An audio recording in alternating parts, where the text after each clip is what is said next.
ఛానల్కి మళ్ళీ వీడియో పెడుతున్నాను, వంటల వీడియో. మా ఇవాళ సండే స్పెషల్ చూడండి. Rice, white rice. మేము చెప్పాను కదా వార్చుకుంటాం, అందుకని దీంట్లో వేసేస్తాను. హాట్ బాక్స్లో వేస్తాను, లేదంటే గిన్నెలో వేసేస్తాను. ఇప్పుడే మా వారు భోజనానికి వచ్చి భోజనం చేసి వెళ్ళారు. తర్వాత పిల్లలకి పన్నీరుని జీడిపప్పు వండాను. ఈయన తినరు, అది మా వాళ్ళేమో పన్నీరు జీడిపప్పు వండి మమ్మీ, చికెన్ వద్దులే ఈరోజు అన్నారనేసి పన్నీరు జీడిపప్పు వండి. ఇంకా తినలేదు పిల్లలు. నేను చేసిన కొత్తిమీర టమాటా పచ్చడి.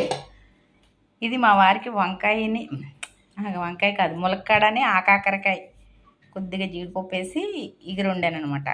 ఆయన పన్నీర్ అసలు తినరు ఆయన, అందుకని ఆకాకరకాయని ములక్కాడ వేసి వండాను. అంతగా రెండంటే ఇష్టం, ఇగురు వండాను అనమాట. ఇదే ఈరోజు మా పెసలు. ఇది మా డైనింగ్ టేబుల్.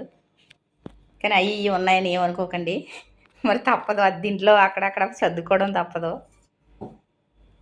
అలా సర్దేశాను.